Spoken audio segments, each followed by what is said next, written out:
Hi people, I'm the Average Scot Consumer, and today we're going to be looking at the Dyson AM07 Cool Fan. Now this one is quite dirty, it will have been sitting about the shop for a while, and that might be because of the high price, and the question is it worth that price?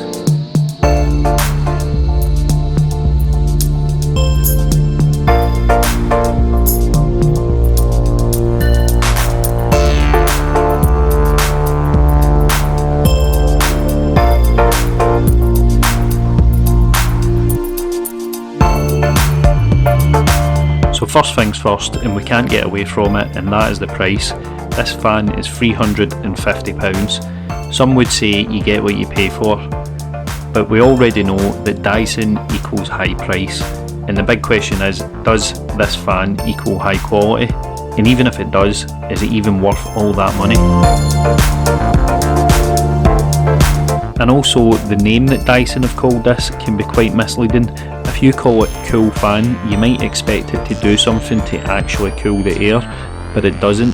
In that sense, it's just the same as a traditional fan, only it achieves the movement of the air in a different way, because that's what fans do. They effectively just push the air at you, and that's what creates a cool effect, but they don't actually do anything to cool the air like an air conditioning system would. So that's the negatives out of the way, and we'll move on. So in the box you get instructions, but it's only really one page of instructions, because that is one of the beauties of this product, is how simple it is. It's simple to set up and simple to use. You get this little remote control which is curved, and it's powered by a coin battery, and that has 4 buttons on the front of it. You have a power button, the oscillating or rotating button, you have the fan speed button, and the timer button.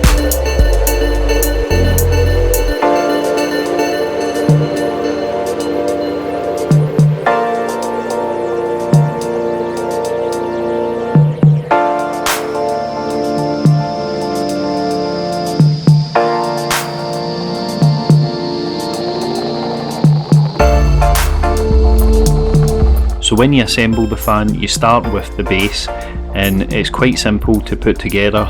You start with the base plate, which actually has a really small footprint, which is handy, and you connect the main motor unit to the base plate, and it's really simple, where you just click one into one and then rotate it into two, and that's it.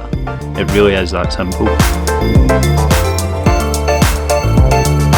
So with the main part of the fan, again, it's really simple. You attach number 1 to number 1 and then click it round clockwise into number 2. And once you've done that, all that's left to do is peel the stickers off, and that's you ready to go. So as I said before, this fan is simple to use, and it almost feels too simple because of the amount of money you're paying for it. And there is other fans that Dyson make that are far more expensive, and they also heat the air and purify the air with HEPA filters and carbon filters, but as I said, you're definitely paying an extra premium for that, and this is already an expensive basic fan.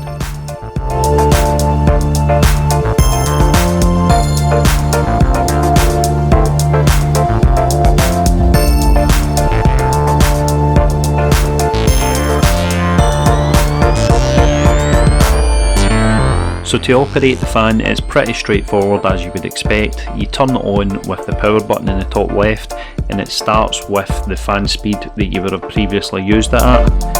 From there you can adjust it with the up and down button on the left as well, and that adjusts the speed from 1 to 10. Now, I wouldn't say there's much point in getting into how much air volume the fan moves, because for me, speed 10 is more than quick enough. It moves a lot of air, and I wouldn't be using it at anywhere near that. I would say maybe 3 or 4 is quite good for if you're using it in your bedroom while you sleep. It's not too loud and it's not too strong, but if you're just looking for a gentle breeze, even 2 or 3 is more than enough. In terms of how loud the fan is when you operate it, I would say that's another reason I wouldn't be having it at the very highest speed settings. If it's at 9 or 10, it is really quite loud, but for me, if you've got it about 5 or 6 while you're watching the TV, that's completely fine. and if you have it more than maybe 4 or 5 while you're sleeping, then that's about the maximum I would have it as well. So the next feature is the timer, and that is the plus and minus button on the right hand side, and that starts at 15 minutes and then 30, then 45, then 1 hour, and from 1 hour it goes up in 1 hour increments up to 9 hours, so it's more than enough if you want to use the timer. And once you've set your desired time, it goes back to displaying the fan speed that you've got it set at, but that timer will run in the background. Now the last button on the remote is the oscillation button, and this is a really good feature. It distributes the air really well, which is the main purpose, but it also looks really good as well, and it's a really smooth motion as it moves left and right, and it makes you think that this is a quality piece of kit. And when you're paying this much for a fan, you want it to feel super high quality.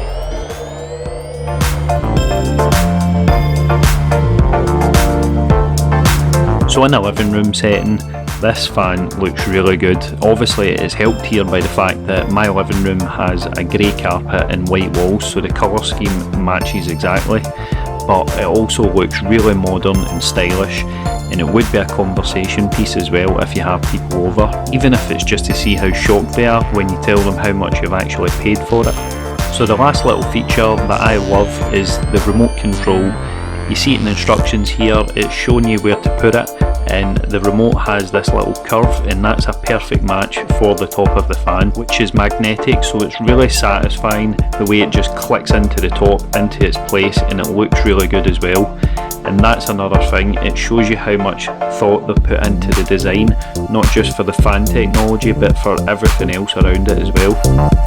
And that leads me on to my conclusion, because ultimately this is still just a fan, but it's a Dyson fan, and everything you get from Dyson is expensive, but you usually know from Dyson you're going to get really high quality, and this is a really high quality fan. It might be misleading with the terminology by calling it a cool fan, but it's still a really great product, and at the end of the day it's probably going to come down to if you can justify spending that amount of money on it. I'm the Average Scot Consumer, thanks for watching, and I'll see you next time.